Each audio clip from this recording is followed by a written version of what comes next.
Private hospital ਦਾ bill insurance cover ਕਰੂਗੀ ਕਿ ਨਹੀਂ।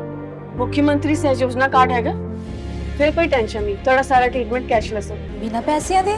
जी हाँ, ਹਰੇਕ ਨਾਗਰਿਕ ਜਿਹੜਾ ਹੈ ਉਹ ਮੁੱਖ ਮੰਤਰੀ ਸਿਹਤ ਕਾਰਡ ਜਦੋਂ ਬਣ ਗਿਆ ਤਾਂ ਉਹ 10 ਲੱਖ ਰੁਪਏ ਦਾ ਮੁਫਤ ਤੇ ਕੈਸ਼ਲੈਸ ਜਿਹੜਾ ਇਲਾਜ ਕਰਾਉਣ ਦੇ काबिल भी होगा, एलिजिबल भी होगा। पंजाब सरकार लेकर आई है दुनिया की पहली सेहत योजना। अब पैसे के कारण पंजाब का कोई भी नागरिक बढ़िया इलाज से वंचित नहीं रहेगा। सेहत का हक सबके लिए।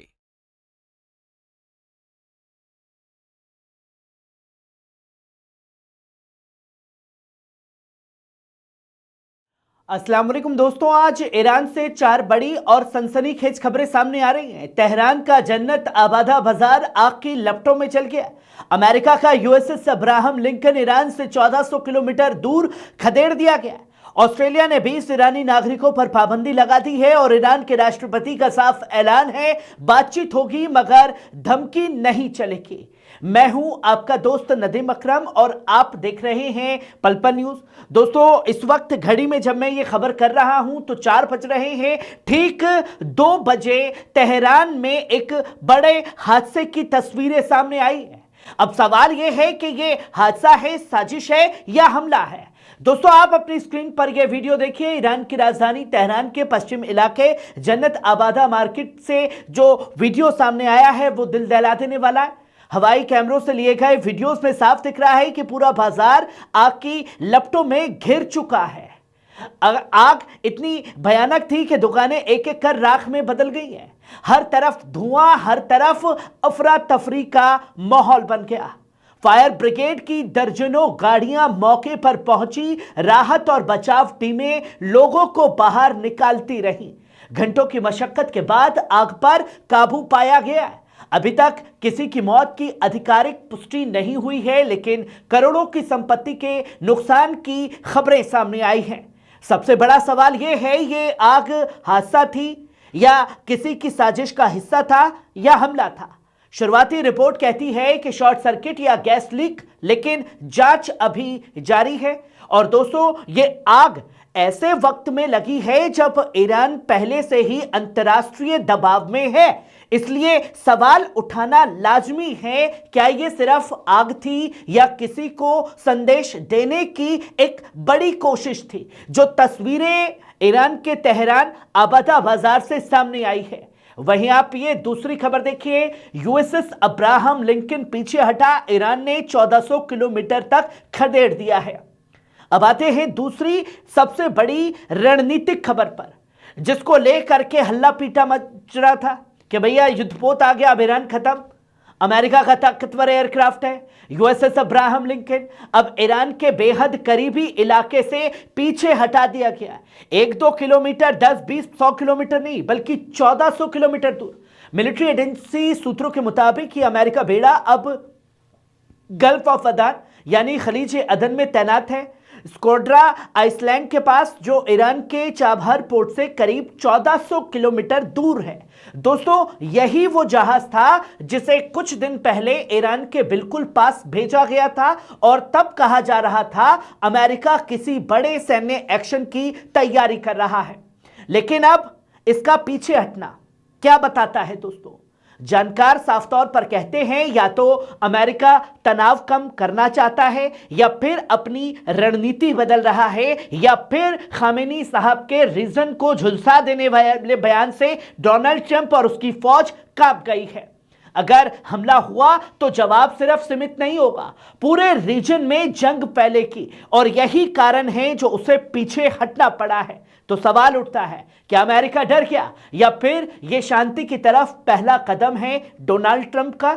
अमेरिकी रक्षा मंत्रालय चुप है, लेकिन यह मूवमेंट बहुत बड़ा संकेत है डोनाल्ड ट्रंप के पीछे हटने का, जिसने ईरान का लोहा मान लिया है। अब ये तीसरी खबर देखिए, ऑस्ट्रेलिया का दुश्मनाना कदम, 20 ईरानियों पर पाबंदी लगाई है। दोस्तों, तीसरी खबर और भी ज्यादा चौंकाने वाली है। ऑस्ट्रेलिया की विदेश मंत्री पेनी वोंग ने यह ऐलान किया है कि 20 ईरानी नागरिकों को सेक्शन लगाए गए हैं, जिनमें इस्लामिक रिवोल्यूशनरी गार्ड कॉर्प्स के कुछ अफसर भी शामिल हैं। ये खबर रूस की न्यूज एजेंसी टास के हवाले से सामने आई है। सबसे अहम बात यह है कि ऑस्ट्रेलिया अक्सर ईरान के मामले में ब्रिटेन की लाइन पर चलता हुआ दिखाई देता है, यानी यह फैसला लंदन की सियासत का हिस्सा माना जा रहा है और ऑस्ट्रेलिया का डोनाल्ड ट्रंप को खुश करने का एक पैगाम है। ब्रिटेन कहता है यह पाबंदी मानवाधिकार उल्लंघन की वजह से है, लेकिन ईरान का साफ तौर पर कहना है यह झूठा बहाना है, असल मकसद राजनीतिक दबाव बनाना है। दोस्तों, सवाल यह सबसे बड़ा बनता है, क्या मानवाधिकार सिर्फ ईरान के लिए है?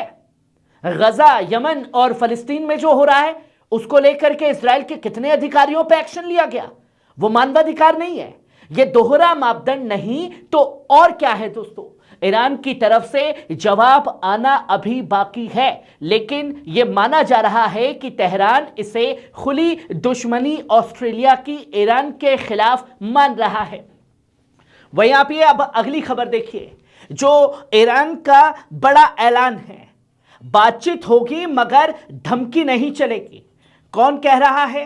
खुद राष्ट्रपति ईरान के इस बात का ऐलान कर रहे हैं। ईरान के राष्ट्रपति मसूद पेजेश्किन ने सोशल मीडिया प्लेटफॉर्म एक्स पर अपने बयान को साझा किया। उन्होंने साफ शब्दों में कहा, रीजन के दोस्त मुल्कों की अपील पर उन्होंने अपने विदेश मंत्री को निर्देश दिया है, अगर अमेरिका बातचीत चाहता है तो माहौल बिना धमकी के हो और गैर वाजिब शर्तों से दूर हो। मतलब कतर पहुंचा ईरान, किससे मिले? राष्ट्रपति मसूद पेजेश्किन से, अली लारीजानी से। डोनाल्ड ट्रंप की हवा निकली, जो पैगाम डोनाल्ड ट्रंप का कतर, मिस्र और तमाम देशों के द्वारा भेजा गया। ईरान ने साफ तौर पर कह दिया कि हम बातचीत के लिए तैयार हैं, पर शर्तें हमारी होंगी, ना कि डोनाल्ड ट्रंप की। ईरान साफ तौर पर कह रहा है हम जंग नहीं चाहते, लेकिन कमजोर भी नहीं दिखेंगे।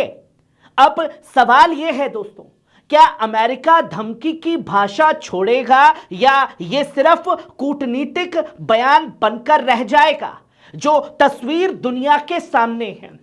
और दोस्तों, अगर आप इन चारों खबरों को जोड़ करके देखें, एक तस्वीर उभर करके सामने आती है। इन चारों खबरों को एक साथ देखिए। तेहरान इस वक्त जल रहा है हादसा, हमला या साजिश? अमेरिकी एयरक्राफ्ट कैरियर पीछे हट रहा है, ऑस्ट्रेलिया ईरान पर पाबंदी लगा रहा है, ईरान बातचीत को तैयार लेकिन शर्तों के साथ अपनी, ना कि डोनाल्ड ट्रंप के साथ। ये चारों घटनाएं एक ही कहानी कहती हैं।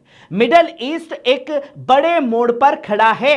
एक तरफ दबाव, दूसरी तरफ डिप्लोमेसी और एक तरफ आग भड़काई जा रही है, दूसरी तरफ बातचीत का ऑफर भी लगातार दिया जा रहा है। नाज़रीन, ये थी आज की ईरान की 4 बड़ी अहम खबरें।